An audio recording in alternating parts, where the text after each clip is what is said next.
Welcome into Chatterbox Bengals. I am Stone Shields, and coming up on today's show, we're going to be spending some time breaking down the Bengals depth chart, specifically at that cornerback position. In a lot of ways, I view that as a make or break position for the Cincinnati Bengals here in 2025. We're going to be breaking down who I think is going to make this football team and some guys at that position who are probably on the outside looking in at this point. Going forward, throughout the rest of the week, we'll be taking a look at some other position battles here, and also we'll have a 53-man roster projection for you guys at some point as well here at the channel, which is why you should hit that subscribe button if you haven't done so already at youtube.com/chatterboxsports. We've got you covered all Bengals preseason and, of course, all Bengals regular season as well. Approaching 18,000 subscribers here at the channel. Chatterbox Sports, your one-stop shop for Cincinnati sports coverage. So help us out, help yourself out as well by hitting that sub button, youtube.com/chatterboxsports. Also, plenty of Cincinnati Reds coverage as well. Big win last night at home against the Phillies, and they look to take the series tonight. Bit of an earlier start, 5:10 first pitch, and it is Green Day once again. Hunter Green makes his return at GABP tonight. Nick Kirby, Trace Fowler, they will have you covered in the ninth inning and after the game. So once again, don't miss out. Hit that sub button right now.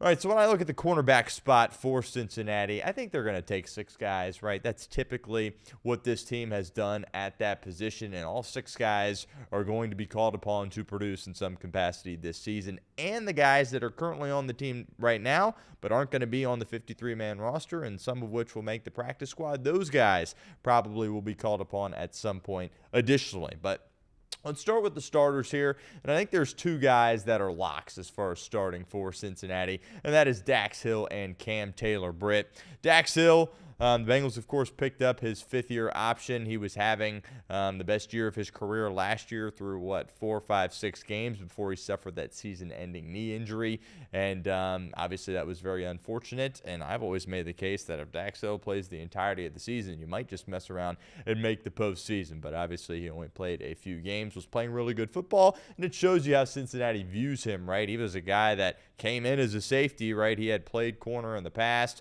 They moved him there outside. It looks like he's probably going to be the nickel this year, but we'll see. He's definitely got inside-outside flexibility there at that cornerback spot, but he's one of the most critical pieces to this football team. I mean, the entirety of the football team, not just the defense. He needs to stay healthy, and he needs to pick up where he left off prior to that injury for Cincinnati to have a really good season. Again, feels like he's going to be the replacement for Mike Hill in the slot, which is a little bit unfortunate because he's just endured so many positional changes since coming into the NFL, but he's taken the bull by the horn, so to speak. He's done a tremendous job. They're going to continue to take it slow with Dax Hill. We, of course, didn't see him in the first preseason game. Will we see him Monday night? I doubt it, but I don't really know at this point.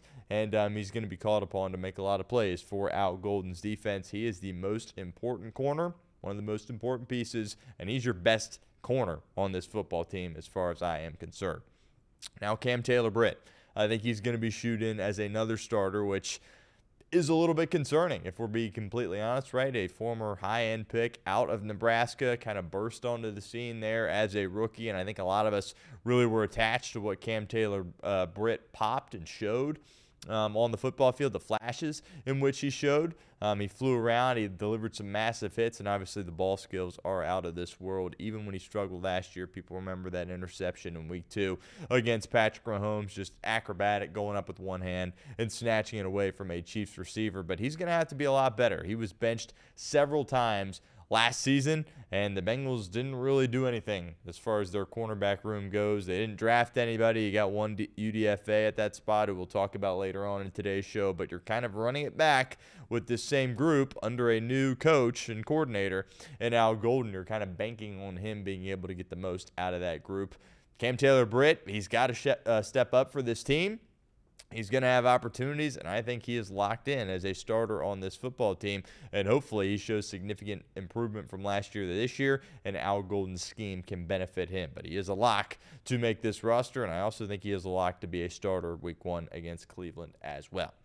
Now, that third corner spot, and we're just, for the sake of this exercise, we're going to say that Dax Hill is going to be the nickel, play inside as the starter.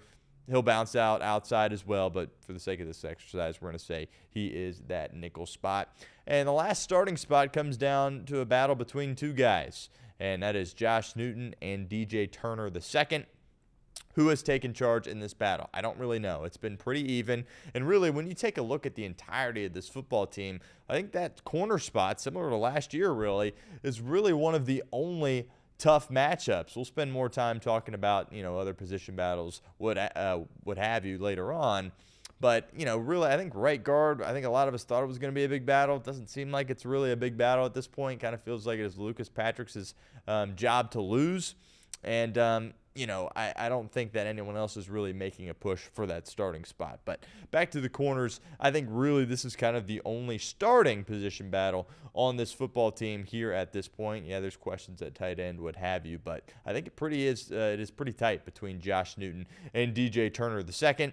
I didn't think Newton was great in the couple series that he was out there in the first preseason game against Philadelphia. I certainly didn't think Turner was at all either. Early on in training camp, DJ Turner was struggling. A lot of the big plays that were happening offensively for Burrow, Higgins, Chase, they were coming at the expense of DJ Turner. He seemingly has gotten better since camp has progressed, but I don't think you feel great about either one of those guys. Newton, of course, going into year 2 as a former later round pick, 5th rounder, I believe, out of TCU, and they're going to be competing for that starting spot. I think they'll both have opportunities to start games. Who's it going to be against Cleveland? I'm not sure. If you made me pick right now, my gut would say DJ Turner II, but regardless, both of those guys are going to make this roster for Cincinnati, and both of which are going to have to play well for this defense, and they're going to get a lot of playing time regardless if they are the quote-unquote starter or not week 1 against Cleveland. So that's 4 guys right there, and I think there are 2 more spots to be had as far as corners that are going to make this team.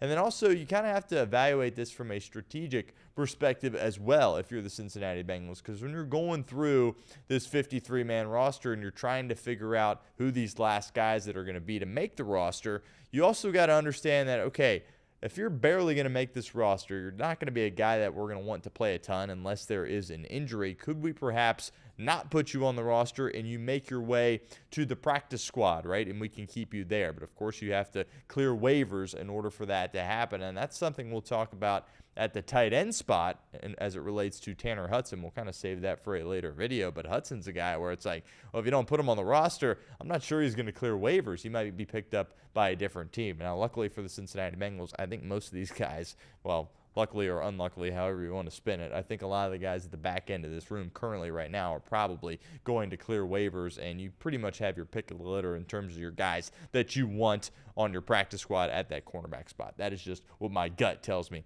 at this point. But I think DJ Ivey is going to make this football team at that corner spot. We talked a lot about the Bengals preseason game against Philadelphia, and out of everybody on the team, you could argue that Ivey had one of the worst games. Had some procedural mistakes, kind of got spun around in coverage a few times as well.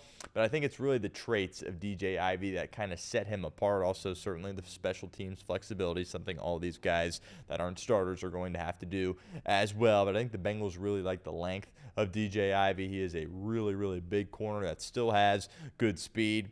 When he was asked to be out there on 3rd down last year, I thought he did a pretty good job. So those traits alone, I think, are going to separate him a little bit from the rest of the pack and secure him a spot on the roster. But if you're the Bengals, you're hoping that he plays a lot better on Monday night against Washington, because it really was not a pretty sight for DJ Ivey against Philadelphia in the first preseason game. And then you look at that last corner spot, right, that 6th spot for Al Golden in this Bengals defense, and some guys that are in the mix for that spot. You could argue Nate Brooks, right? He was a guy that played in the UFL. He was a guy that was on your practice squad last year, was with you throughout the preseason last year. He's not going to make this active roster. Will he be stashed on the practice squad? We will see, but he's a guy that's certainly in the mix, so to speak. And then you kind of have a decision to make, whether it is a guy like Marco Wilson, a guy like Jalen Davis, or a guy like Braylon Lux. The Bengals really like Marco Wilson, right? You picked him up in the middle of last year, I believe, from the New England Patriots. Didn't play a ton. Again, one of those guys that played sparingly on 3rd down for you, and he did some good things, but he's been hurt for much of this camp. Now he is back. We did not see him against Philadelphia, and I am really intrigued to see what the Bengals get from Marco Wilson in this game against the Washington Commanders. again, people really love Marco Wilson in the building. You brought him back in free agency on a one-year deal. It kind of surprised me because I thought you were going to go out and, get a bigger name perhaps. Probably silly of me to think that Cincinnati would do something like that, but I digress. They brought Marco Wilson back on a one-year deal. And, I think right now the Bengals would probably lean towards him as far as taking that sixth spot, but we'll see. Jalen Davis, another guy, right? He's filled in as kind of that backup nickel in the past, right? When injuries happened to Mike Hilton throughout his time here in Cincinnati, Davis was kind of a guy that was called upon. He made the team 2 years ago, was a practice squad guy last year, a couple of elevations, and, he was a guy that got the start against Philadelphia in the first preseason game, obviously with no Dax Hill. So he's got kind of that slot flexibility. I don't think you feel comfortable at Davis at all on the outside. So he's a guy that is in the mix for that spot. I think he's a guy that would clear waivers and be available to be a practice squad guy once again. But Jalen Davis, certainly a guy to monitor for that spot. And also Braylon Lux. I'm starting to talk about Braylon Lux a lot here on the show. He is a UDFA out of Texas Tech, and I was really impressed with what we saw and the spark that he provided the Bengals defense when he came in with the second and third team against Philadelphia. He flew around, he made plays. Again, he was wearing that 21 that Mike Hilton has worn for several years. In a lot of ways, he reminded me of Mike Hilton, right? An undersized guy, a scrappy guy. He was in the backfield, had an opportunity to really make a great tackle for a loss, but whiffed on the tackle, but he was back there. Just really liked what he flashed in that game against Philadelphia. And, I've speculated that he perhaps could make the roster, but I think at this point, you do have to have that strategic element to this, like I mentioned, right? Yeah, maybe he's good enough to make this roster, but it would be a surprise to me that if he didn't clear waivers, right? So I think even if he is not on the roster, you can secure him on the practice squad. And I definitely think if you're the Cincinnati Bengals, you at least want Braylon Lux on the practice squad at minimum. Lance Robinson, another guy in the room that's probably on the outside looking in for Cincinnati at this point. But this cornerback room is really going to dictate the success Cincinnati has in 2025. Again, that last spot, that sixth spot, I would lean Marco Wilson. Looks like he's going to play Monday against Washington. Looking forward to seeing how he performs, but I would kind of go with him for that last spot. But as I mentioned, this cornerback room, it's really going to, I think it can either help steer the ship for Cincinnati or it could help sink the ship for this Bengals football team. Not just the defense, but the entirety of the football team as well. So I did want to dedicate a video specifically on the depth chart of the corners. And there you have it. Obviously, lots of guys that need to step up for Cincinnati and really need those starters to be a heck of a lot better than last year because you're really running it back with the same group for Al Golden this year here in 2025. If you made it to the end of today's show, we appreciate you. Show your appreciation for us by liking today's video for me right now.